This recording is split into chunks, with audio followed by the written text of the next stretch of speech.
پنجاب کی تاریخ کے بارے میں بات کرنے سے پہلے میں چاہتا ہوں کہ آپ کو ایک واقعہ سناؤں۔ یہ واقعہ خود میرے لیے بھی ایک خوشگوار جھونکا تھا، اور کچھ ایسا ہی میں سوچ بھی رہا تھا، اور اپنی جتنی بھی میری پڑھائی ہے اس کے حوالے سے مجھے یوں ہی لگ رہا تھا، لیکن جب یہ واقعہ ہوا تو ایک پکی بات جو ہے وہ سامنے آئی۔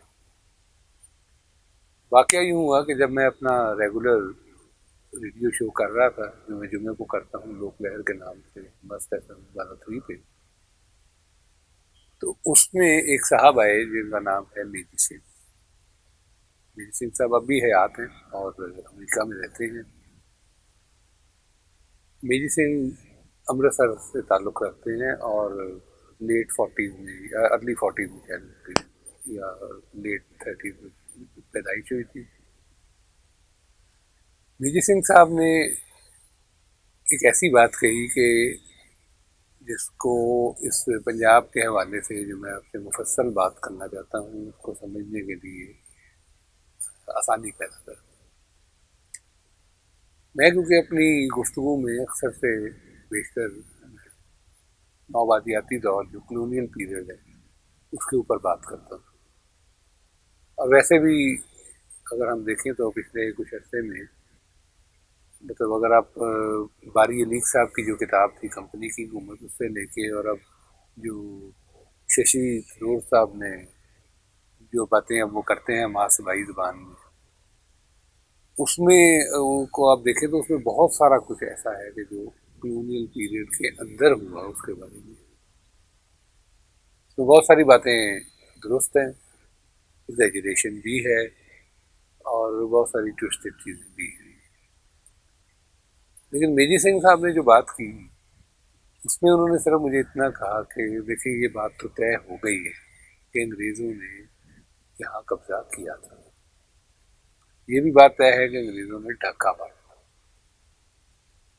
لیکن اب اگلی بات یہ ہے کہ اب ہمیں مقدمہ درج کرنا ہے، تو ہمیں یہ لسٹ بنانی ہے جس طرح ہر تھانے میں ہوتا ہے کہ جب بھی وہ مقدمہ بناتے ہیں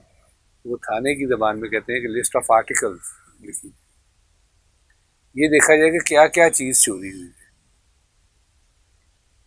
سو اب جب کہتے ہیں کہ ہم لسٹ آف آرٹیکل بتانے بیٹھتے ہیں تو شاید ہمارے پاس بہت ساری چیزیں بتانے والی نہیں ہیں۔ مطلب اس کا یہ ہے کہ ہمارا پری برٹش جو پیریڈ ہے اس پہ ہماری نظر نہیں ہے، ہمیں اپنی سوسائٹی کی ویکنیسز اور اسٹرینتھس بارے معلوم نہیں ہے، ہمیں یہ معلوم نہیں ہے کہ انگریزوں نے یہاں سے اصل کیا کیا چیزیں بہتر تھیں جو بند کر دی۔ ایک چھوٹی سی مثال میں اس میں دینا چاہوں گا جو لاہوری بندر کی۔ لاہوری بندر چھٹا کے قریب سمندر کے ساتھ جڑی ایک بندرگاہ ہے، جس کو کیونکہ ابن بطوطہ کے انگریزی سفر نامے میں ہمارے خطے کے بارے میں لکھا، اس میں لاری بندر کے پہلے اس میں لکھ دیا، تو بہت سارے بندے اس کو لاری بندر بھی کہتے ہیں، کیونکہ شاید لاہوری بندر کہنا ان کے موجودہ نیشنلزم میں وارا نہیں کھاتا۔ لیکن اس کے علاوہ بے شمار کتابیں ہیں جن کا میں حوالہ بھی دے سکتا ہوں، اور آئندہ ایک لاہوری بندر پہ ہی میں جب بات کروں گا تو پھر اس میں حوالے دوں گا بھی کہ بے شمار مطلب کتابوں میں لاہوری بندر کا نام یہی لکھا ہے، وہ پرشین کی کتابیں بھی ہیں اور وہ دوسری کتابیں بھی ہیں۔ لاہوری بندر میں ابن بطوطہ صاحب 5 دن رہے، اور یہ بنیادی طور پہ ایک بکھر سے لے کے اور موجودہ سکھر اور پھر ٹھٹھا تک ایک واٹر، آپ سمجھے کہ ایک دریائی راستہ ہے بہت بڑا، یہ وہی دریائی راستہ ہے جو ماؤتھ آف انڈس کو کھلتا ہے، اور اس کے اوپر وہ بندرگاہ تھی جس کا نام لاہوری بندر تھا، اور جو گہرے سمندر میں تھی، اور اس کی ڈیٹیل بھی ابن بطوطہ نے بھی لکھی ہے اور اس کے علاوہ بھی موجود ہے۔ تاریخ طاہری ایک بہت سندھ کی تاریخ میں کے حوالے سے اہم کتاب ہے جو 1538 میں لکھی گئی، اس کے مصنف کے بقول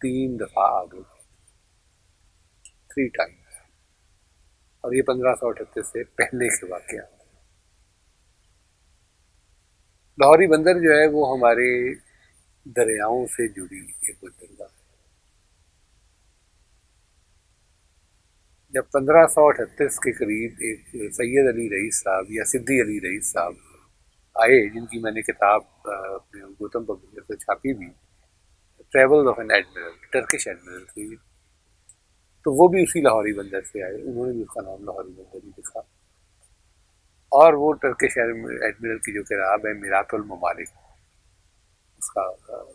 وہ کتاب جو ہے اس کے اندر انہوں نے ڈیٹیل دی، اور وہ جس بڑے جہاز کے اندر دریائے سندھ سے انٹر ہوئے تھے وہ لاہوری بندر سے ہوتا ہوا راوی تک آیا تھا۔ سو یہ ہمارا یہ جو چھوٹی سی بات ہے یہ اس لیے کرنی ضروری ہے کہ ہمارے یہاں پہ ایک بہت بڑا سلسلہ ریور چینل ٹریڈ کا، ہمارے دریاؤں کے ساتھ جڑی ٹریڈ تھی جو آگے سے سمندروں سے ہوتی مڈل ایسٹ تک جاتی، اور اس کی ایک بڑی وجہ جو ہے وہ لاہوری بندر تھی جو گہرے سمندر میں تھی، جہاں سے آگے جانا آسان تھا، لیکن انگریزوں نے یہاں پہ قبضہ کرنے کے بعد لاہوری بندر جو ہے وہ بند کر دیا،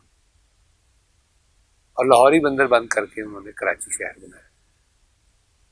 اور ایک ایسی بندرگاہ بنائی جسے وہ کہتے تھے کہ وہ ڈیفینسو ہے، اس لیے یہ گہرے سمندر کے بجائے سمندر سے ہٹ کے وہ اب بھی موجود ہے۔ سو ہماری دریاؤں کی ٹریڈ کیا تھی، اس کا ذکر اگر نون انگریز مخالفوں نے بھی نہیں کیا تو آج ہماری تاریخ میں یہ بات غائب ہو چکی ہے۔ ایک اور حوالہ اس حوالے سے ہی میں آپ کو دینا چاہوں گا، جو جوگیوں کا حوالہ ہے۔ جوگیوں کے یہاں پہ سلسلوں کے اوپر بہت کم لکھا گیا ہے، شاید وہ بہت ساروں کو وارا بھی نہیں سکتا۔ جوگی یہاں پہ کس دور میں تھے اور کہاں تھے، اس کے متعلق ہماری معلومات، ہماری ٹیکسٹ بک خاموش ہے، لیکن ہمیں یہ پتہ چلتا ہے کہ جناب جب خیر پورہ اور مغل پورہ بنایا گیا اور یہاں پہ لاہور میں اکبر آ کے بیٹھا اور لاہور مغل سلطنت کا 15 سال مرکز رہا، تو اس میں خیر پورہ اور مغل پورہ بنا کے یہاں پہ جو مذاہب کے مکالمے بھی کروائے گئے، تو ان میں جو وہ لنگر چلتا تھا وہ لنگر ایک مسلمانوں کے لیے تھا، ایک ہندوؤں کے لیے تھا، اور تیسرا جوگیوں کے لیے تھا۔ سو جو جوگی اکبر کے زمانے تک موجود تھے وہ پھر انگریز کے زمانے میں کہاں چلے، انگریزوں نے اس کے بارے میں کیا لکھا، کیونکہ ہم دیکھتے ہیں کہ صرف ہمارے خطے میں ہی پہلا جوگیاں اب بھی ان جوگیوں کی ایک علامت موجود ہے، اور بار بار ہمارے قصوں میں بھی، جیسے ہی رانجھے میں آپ دیکھتے ہیں کہ رانجھا ادھر جاتے ہیں۔ سو یہ ایسی باتیں ہیں کہ ان تک ہماری معلومات کے نہ ہونے کی بنیادی وجہ یہ ہے کہ پری برٹش سوسائٹی کا علم ہمارے یہاں بہت کم۔ بادشاہوں کا ذکر ہے کہ جی وہ اکبر آ گیا، اکبر کے بعد فلاں آ گیا، اکبر سے پہلے فلاں تھا، جنگیر تھا، جنگیر سے پہلے مغل تھے، بابر تھا، اور لودھی تھا، اور وہ جو ہے وہ سلاطین دہلی ان کے نام آ جائیں گے، یا کہیں محمود غزنوی اور انند پال وغیرہ کے نام آ جائیں گے۔ سوسائٹی کیا تھا، سوسائٹی کی اسٹرینتھ کیا تھا، گندھارا کیا تھا؟ جب تک ہمیں اپنی پری برٹش سوسائٹی کی عہد با عہد اسٹرینتھس اور ویکنیسز کے بارے میں نہیں پتا ہوگا، ہم جتنے مرضی بڑے اینٹی امپیریلسٹ بن جائیں، اینٹی کلونیلسٹ بن جائیں، آپ سمجھیں کہ ہم نے ابھی تک بات کرنی بھی شروع نہیں کی، کیونکہ ان کے بغیر لسٹ آف آرٹیکلس نہیں بن سکتی، اور اگر لسٹ آف آرٹیکل نہیں ہے تو یہ کیس اسی لیے ویک رہے گا جتنا کہ ہمارے یہاں پہ ویک رہا۔